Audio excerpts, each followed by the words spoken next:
Welcome to delvenacquire. So இன்றைக்கி நம்ம பார்க்க போகிறது வந்து லேர்னிங் அண்ட் டீச்சிங்கில் யூனிட் 1 தான் பார்க்க போகிறோம், நேச்சர் ஆஃப் லேர்னிங்.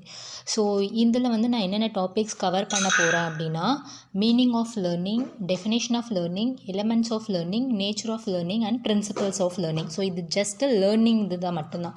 ஸோ லேர்னிங்கோட meaning, definition, elements and then nature and then principle. So இந்த டாபிக்ஸ் தான் வந்து நான் வந்து கவர் பண்ண போகிறேன் டாபிக்ஸை.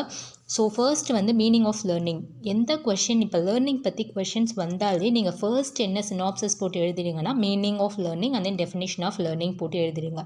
ஸோ லேர்னிங் டாப்பிக்கில் ஏதாவது வரும்போது இது கம்பல்சரி, இது ரெண்டு போட்டுட்டு நெக்ஸ்ட் என்ன topic you going to cover அதை வந்து நீங்கள் வந்து நெக்ஸ்ட் டாப்பிக்காக போடலாம். ஓகேங்களா? ஸோ ஃபார் எக்ஸாம்பிள் இப்போ பிரின்சிபல் ஆஃப் லேர்னிங் சொல்லிட்டு உங்களுக்கு கொஷனில் வருது எக்ஸாம்ஸ்க்குனா, ஃபர்ஸ்ட்டு வந்து மீனிங் ஆஃப் லேர்னிங் போட்டுக்கோங்க சினாப்சிஸில், definition of learning and then லாஸ்ட்டாக தான் வந்து பிரின்சிபல் ஆஃப் லேர்னிங் சொல்லிட்டு எழுதுங்க. ஃபஸ்ட்டு எப்பவுமே ஒரு இன்ட்ரொடக்ஷன் கொடுத்தா கொஞ்சம் நல்லாயிருக்கும். ஒரு எக்ஸாம் வந்து கொடுக்கும்போது நீங்கள் வந்து இப்படிலாம் போட்டு எழுதிங்கன்னா உங்களுக்கு வந்து எக்ஸ்ட்ரா மார்க்ஸ் கிடைக்கிறதுக்கு சான்சஸ் இருக்குது. ஸோ ஃபர்ஸ்ட் வந்து மீனிங் ஆஃப் லேர்னிங் அப்படின்னு பார்க்கும்போது, learning means acquiring knowledge, habits, attitudes and practical skills through study, self experience or being taught by someone. So லேர்னிங்ன்றது வந்து ஒரு நாலேஜ் அக்வயர் பண்ணுறது, ஹேபிட் அக்வயர் பண்ணுறது, ஆட்டிடியூட்ஸ் அண்ட் பர்சனல் ஸ்கில்ஸ்லாம் வந்து ஸ்டடி மூலியமாக அப்படி இல்லைனா செல்ஃப் எக்ஸ்பீரியன்ஸ் மூலியமாக வந்து அக்வயர் பண்ணுறோம். அதுதான் வந்து லேர்னிங் சொல்கிறாங்க. Learning is a modification of one's behaviour. ஒருத்தனுடைய பிஹேவியரை வந்து மாடிஃபை பண்ணுறது தான் வந்து லேர்னிங். எப்படிலாம் அது மாடிஃபை பண்ணுறது அப்படின்னா, through practice, learning and then experience. Learning is adaptation of behaviour to one's environment. ஒரு என்விரான்மெண்ட்டில் போய் அடாப்ட் பண்ணி இருக்கிறதா வந்து லேர்னிங் அப்படின்னு. ஸோ நெக்ஸ்ட்டு வந்து நம்ம பார்த்தோன்னா definition of learning. So first நம்ம பார்த்து வந்து meaning of learning. So definition of லேர்னிங்கில் நம்ம என்ன பார்க்க போகிறோம் அப்படின்னா, learning is acquiring any skills that enrich your life. ஒரு ஸ்கில்லை வந்து அக்வயர் பண்ணுறது தான் வந்து லேர்னிங். அந்த லைஃப், அவங்களுடைய லைஃப்பை வந்து என்ரிச் பண்ணுறது தான் வந்து ஒரு லேர்னிங் அப்படின்னு சொல்கிறாங்க. So it does not have to be taught out of a book or by a teacher. It may acquire through your own experience. அது வந்து ஒரு புக்கு மூலியமாக சொல்லி தந்து தான் அவங்க வந்து அந்த லேர்னிங் எக்ஸ்பீரியன்ஸ் வந்து கெயின் பண்ணுறாங்க அப்படின்னு சொல்ல முடியாது. அவங்களுடைய ஓன் எக்ஸ்பீரியன்ஸ் வச்சே வந்து அவங்க வந்து அந்த லேர்னிங்கை வந்து அக்வயர் பண்ணுறாங்க அப்படின்னு யார் சொல்லியிருக்காங்க அப்படின்னா, ஆஞ்சலா சிங்கல்ன்றவங்க தான் சொல்லியிருக்காங்க. ஸோ இது வந்து இந்த meaning of learning and then definition of learning உங்களுக்கு கண்டிப்பாக புரிஞ்சிருக்கும்னு நினைக்கிறேன். அண்ட் தென் நெக்ஸ்ட்டு வந்து நம்ம பார்க்க போகிறது வந்து elements of learning. So elements of லேர்னிங்னு பார்க்கும்போது என்னென்ன எலமெண்ட்ஸ் இருக்குன்னா, 3 டைப்ஸ் ஆஃப் எலமெண்ட்ஸ் இருக்குது. என்னென்னு பார்த்தோன்னா, process, effects and then nature of effect. So ப்ராசஸ்னால் என்னென்னு பார்த்தோன்னா, the process of acquiring knowledge, skills and attitudes through effort. நான் ஆல்ரெடி சொன்ன மாதிரி அவங்களுடைய எஃபர்ட் போட்டால் தான் அவங்க வந்து அந்த process of acquiring knowledge, skills and then ஆட்டிடியூட்ஸ்லாம் வந்து அவங்க அக்வயர் பண்ணிக்க முடியும். அதுதான் வந்து ப்ராசஸ். எஃபெக்ட்னு பார்க்கும்போது producing behavioural modification. Behaviour modification அப்படின்னா ஒரு லேர்னிங் மூலமா அவங்க பிஹேவியர் மாறுது இல்லையா, ஸோ அதுதான் வந்து அவங்க போட்ட எஃபெக்ட்டுக்கு அவங்க வந்து ஒரு அவுட்புட் கெயின் பண்ணுறாங்க. ஸோ நேச்சர் ஆஃப் எஃபெக்ட் அப்படின்னா, the behaviour modification due to learning last at least to some extent. அதுதான் வந்து நேச்சர் ஆஃப் எஃபர்ட் அப்படின்னு சொல்லியிருக்காங்க. ஸோ நெக்ஸ்ட்டு வந்து நேச்சர் ஆஃப் லேர்னிங் அப்படின்னா பார்த்தோன்னா, இதில் வந்து எலமெண்ட்ஸ் ஆஃப் லேர்னிங் பார்த்தோம், 3 types of elements of learning பார்த்தோம். ஸோ இதில் வந்து நேச்சர் ஆஃப் லேர்னிங் அப்படின்னு பார்த்தோன்னா, அதில் என்னென்ன கவர் ஆகுது அப்படின்னு பார்த்தோன்னா, லேர்னிங் இஸ் அ யூனிவர்சல். லேர்னிங்கிறது வந்து ஒரு universal and it is applicable to all living organism. எல்லா லிவிங் ஆர்கானிசம்ஸ்க்கும் வந்து இந்த லேர்னிங்கிறது வந்து ஒரு அப்ளிகபிளான ஒரு திங். எதனால அப்படின்னா, இப்போ ஒரு பிறந்ததுலேருந்து ஃபார் எக்ஸாம்பிள் ஒரு அனிமலே எடுத்துக்கோங்களேன்.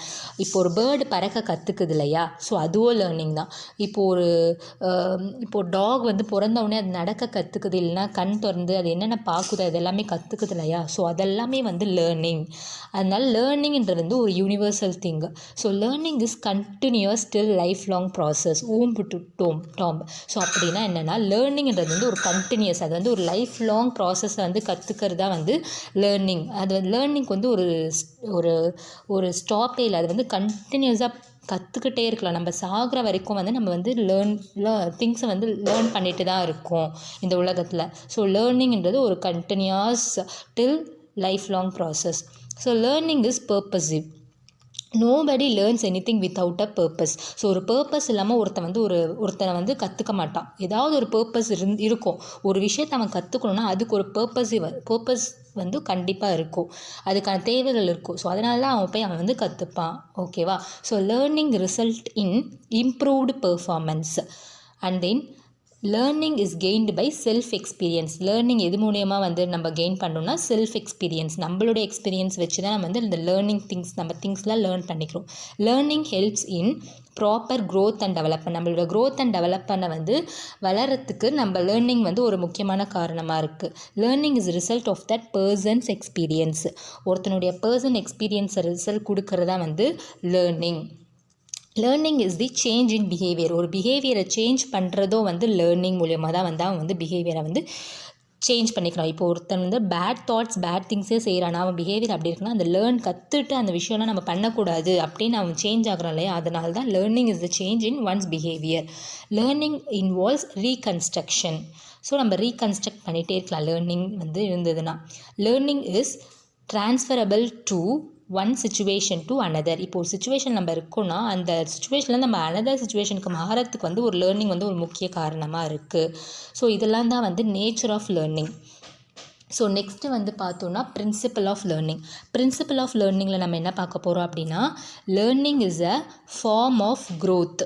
லேர்னிங்ன்றது வந்து ஒரு க்ரோத்தோட ஃபார்மேஷன் தான் வந்து லேர்னிங் அப்படின்னு சொல்லலாம். So learning is adjustment to one's environment. ஒருத்தனுடைய என்விரான்மெண்ட்டை வந்து அட்ஜஸ்ட் பண்ணுறோம்ல, அதில் வந்து learning. For example, purpose of learning is to adapt oneself to the environment. So ஒரு என்விரான்மெண்ட் நம்ம அட்ஜஸ்ட் பண்ணி போகணுன்னா கண்டிப்பாக நம்மளுக்கு லேர்னிங் இருக்கணும் இல்லையா? ஸோ நம்ம ஒரு விஷயத்தை கற்றுக்குறோம் அப்படின்னா ஒரு என்விரான்மெண்ட்டில் வந்து நம்ம அட்ஜஸ்ட் பண்ணி தான் போகணும். ஸோ அதுதான் இங்கே சொல்ல learning is adjustment to one's environment. Learning is organising experiences.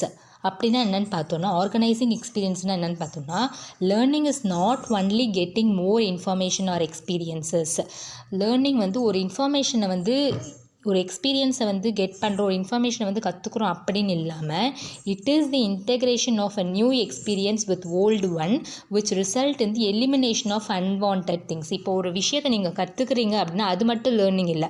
அந்த ஆல்ரெடி இருக்க நோன் எக்ஸ்பீரியன்ஸ் இருக்கு இல்லையா, உங்களுக்கு தெரிஞ்ச ஒன்று கூட அந்த நியூ இன்ஃபர்மேஷனை வந்து போட்டு இன்டெக்ரேட் பண்ணி அன்வான்ட் திங்ஸை வந்து நம்ம எலிமினேட் பண்ணுறோம் இல்லையா, அதுதான் வந்து ஒரு learning. Learning is a organising experience அப்படின்னு சொல்கிறாங்க. Learning is purposeful. ஆல்ரெடி சொன்ன மாதிரி லேர்னிங் வந்து ஒரு பர்பஸ். ஒருத்தன் பர்பஸ் இல்லாமல், தேவைகள் இல்லாமல் வந்து ஒரு லேர்னிங் ப்ராசஸில் இறங்க மாட்டான் இல்லையா? ஸோ அதுதான் learning is a purposive. So learning is an intelligent act. Intelligent ஆக்ட்னா என்னென்னு பார்த்தோன்னா, repeatedly practising an activity that is not achieve proficiency in that activity. இப்போ ஒரு ஆக்டிவிட்டி ஒருத்தன் பண்ணுறான்னா அந்த ஆக்டிவிட்டிலேருந்து அவன் வந்து என்ன கற்றுக்கிறான் அப்படின்னா, we have to understand the components in the activity. அவன் வந்து அந்த ஒரு ஆக்டிவிட்டியை ப்ராக்டிஸ் பண்ணிகிட்டே இருந்தால் அந்த ஆக்டிவிட்டியை வந்து அவன் வந்து அவனால் ஒரு நல்ல ரிசல்ட் கொடுக்க முடியாது. அவன் என்ன பண்ணணும்னா, அந்த ஆக்டிவிட்டி இருக்க கம்போனன்ட்ஸை வந்து அண்டர்ஸ்டாண்ட் பண்ணி அதில் இருக்க கம்போனன்ட்ஸை ஒன்றுத்துக்கு ஒன்று ரிலேட் பண்ணி அவன் படித்தா மட்டுமே அந்த ஆக்டிவிட்டியான லெவல் ஆஃப் பெர்ஃபார்மன்ஸ் வந்து இன்க்ரீஸ் ஆகும்னு சொல்கிறாங்க. If the activities practice like that then the level of performance will increase. அப்படி பண்ணால் தான் அது வந்து ஒரு நல்ல learning. Is an intelligent act. So next வந்து பார்த்தோன்னா, learning is a active participation. Active participation என்னென்னு பார்த்தோன்னா, learning could be more effective when the students actively participate in activities. That is learning by doing. Learning by டூயிங்னா என்னது? நம்ம ஒரு விஷயத்தை கற்றுக்கிறது நம்ம அப்போவே பண்ணி பார்க்கணும் ப்ராக்டிக்கலாக. ஸோ அதுதான் ஆக்டிவ் பார்ட்டிசிபேஷன்னா. அது வந்து ஒரு ஸ்டூடெண்ட் வந்து ஆக்டிவாக ஒரு விஷயத்தில் வந்து ஒரு ஆக்டிவிட்டீஸ் நடக்கும்போது ஆக்டிவாக பார்ட்டிசிபேட் பண்ணி கற்றுக்குறான் இல்லையா, அதெல்லாம் வந்து ஒரு நல்ல learning. Learning is a active participation. So and then learning is both individual and social. So லேர்னிங்கிறது வந்து நம்ம இண்டிவிஜுவல் மூலமாகவும் நம்ம கற்றுக்கலாம், சோஷியல் மூலமாகவும் கற்றுக்கலாம். So learning takes place in both social environment. Social environment அப்படின்னா என்னென்னா, ஃபேமிலியிலேருந்து நம்ம ஒன்று லேர்ன் பண்ணிக்கலாம், ஸ்கூல்லேருந்து ஒரு விஷயத்தை நம்ம லேர்ன் பண்ணிக்கலாம், பியர் குரூப்ஸ் நம்மளுக்குள்ளே இருக்க பியர் குரூப்ஸ்லேருந்து ஒரு விஷயத்தை லேர்ன் பண்ணிக்கலாம், மூவிஸ் போகணுன்னா அங்கேருந்து ஒரு விஷயத்தை நம்ம லேர்ன் பண்ணிக்கலாம், இல்லைனா பிளேஸ் ஆஃப் ஒர்க்ஷிப், நம்ம ஒரு ஒர்க்ஷிப் ஒரு டெம்பிளுக்கு போய் நம்ம போகிறோம்னா அந்த இடத்துலேருந்து ஒரு லேர்னிங் கண்டுபிடிக்கலாம். இதெல்லாம் வந்து social environment. And then individual மூலியமாகவும் நம்ம வந்து ஒரு திங்கை வந்து லேர்ன் பண்ணிக்க முடியும். அதுதான் இங்கே சொல்கிறாங்க. Learning is both individual and social. So learning cannot be forced.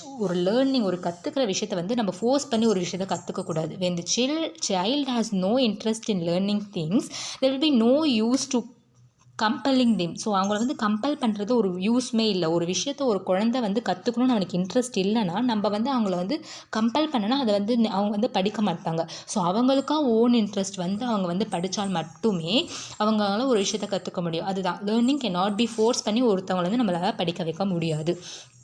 Learning takes place only when the learner interacts with his environment. ஒரு என்விரான்மெண்ட்டில் வந்து இன்ட்ராக்ட் பண்ணும்போது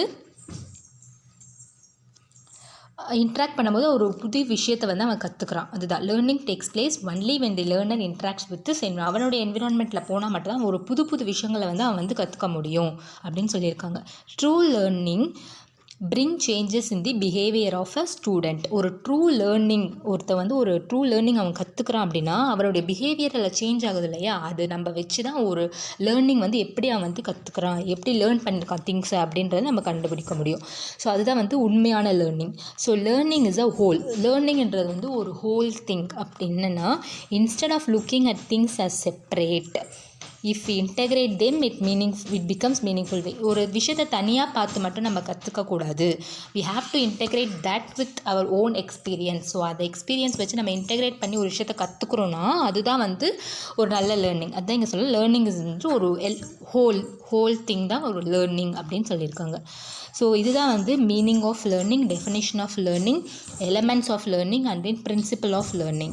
ஸோ வந்து and nature of learning. So இந்த கொஷின் வந்து இந்த டாபிக்ஸ் வந்து உங்களுக்கு வந்து புரிஞ்சிருக்கோன்னு நினைக்கிறேன். உங்களுக்கு புரிஞ்சிருக்க மாதிரி தான் நோட்ஸ் எடுத்துகிட்டு வந்து உங்களுக்கு வந்து நான் ஷோ பண்ணுறேன். ஸோ நெக்ஸ்ட்டு நான் அப்கமிங் வீடியோஸில் வந்து next active learning, self learning, so இதெல்லாம் வந்து உங்களுக்கு டாபிக் வந்து நான் வந்து கவர் பண்ணுற மாதிரி உங்களுக்கு போடுறேன். So keep on supporting me. Thank you.